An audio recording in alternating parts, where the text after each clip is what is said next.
Hello everyone, আসসালামু আলাইকুম। Sylheti channel থেকে আপনাদের সবাইকে স্বাগতম।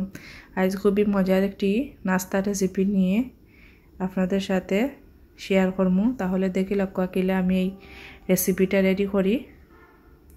প্রথমে উপকরণগুলো দেখি লক্ষ্য। প্রথমে আমি একটি বাটি লইলাম, লইয়া এখন আমি 1 কাপ পরিমাণ ময়দা দিলাম, আরও আধা কাপ পরিমাণ ময়দা দিমু, বেশ আধা কাপ পরিমাণ অদক্কা আমি পুরা 1.5 কাপ পরিমাণ ময়দা দিলাম। কারণ আপনারা চাইলে আটাও দিতে পারেন। এরপরে 1 চামচ ছোটো 1 চামচ দিয়ে আমি লবণ দিলাম অল্প পরিমাণে। এরপরে এখন আমি দিলাম চিনি 3 চামচ, 2 চামচ দিছি, আর 1 চামচ 3 চামচ দিলাম চিনি।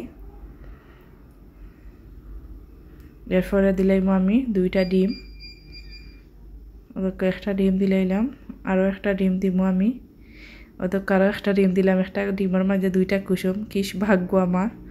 আর ওদেরকে আমি পরিমাণ মতো 1 কাপ পরিমাণ দুধ দিলাম। এরপরে আমি দিলাম এখন সবগুলো লিকুইড করিলাম আমি। ওদেরকে সবগুলো উপকরণ এখন আমি একটা ব্লেন্ডার মেশিন দিয়া এবার মিহিং করিলাম। খুব সুন্দর একটি কালার আইছে।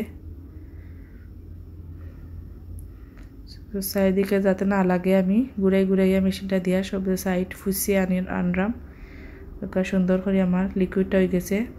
এখন আমি 1 কাপ পরিমাণ পানি দিলাম, দিয়ে একবারে পাতলা লিকুইড বানাই দিলাম।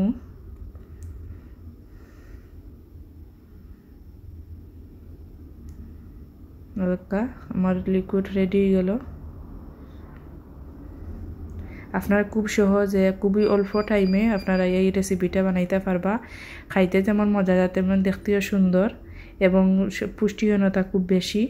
আপনার ছোটো বড় সকলের পছন্দ এই রেসিপিটা হইবা। আপনারা একদিন বানাইয়া রেডি হয়ে দেখবা। দেখো আমার রেডি হয়ে গেল আমার লিকুইডটি। এখন আমি একটা প্যান বয়াইলাম মাটির চুলা, পরিমাণ মতো আমি অল্প পরিমাণে তেল দিলাম, বেশি তেল না, থোড়া পরিমাণে তেল দেওয়া লাগবো। এরপরে দেখো আমি লিকুইড দিলাম, দিয়া তাওয়াটা ঘুরাইলাম। দেখো আমার রুটিটা পাতলা হইব, এর লাগি পাতলা হইবার লাগি দিছি আমি ঘুরাইয়া। আর দেখো আপনারা চাইলে ছোটো বড় আপনারা ইচ্ছা মতো দিতে পারবা। আমার টাইম ছোটো দরকার, ওখানকে বেশি আমি বিজি, এর লাগে আমি বড় করে দিলাইছি। আমি এখন কাটি লিমু, ছোটো ছোটো স্লাইস করে লিমু। আপনারা চাইলে ছোটো করতে পারবা বা বড় বা আমার মতো করতে পারবা, সমস্যা নাই। কিন্তু ঘুরি ফিরি তো জিনিসে একু, এর লাগে মজা স্বাদ সব কিছুই এখন ওদেরকে রেডি গেল। আমার এই রেসিপিটা খুবই মজার। এই রেসিপিটা আপনারা সকলে কইরা দেখবা, আর আমার চ্যানেলটি লাইক ও শেয়ার ও সাবস্ক্রাইব কইরা পাশে থাকবা, আর পুরা ভিডিওটা দেখবা, আর আমার লাগে দোয়া করবা। আর আপনারা সকল ভালো থাকবা। আল্লাহ হাফিজ।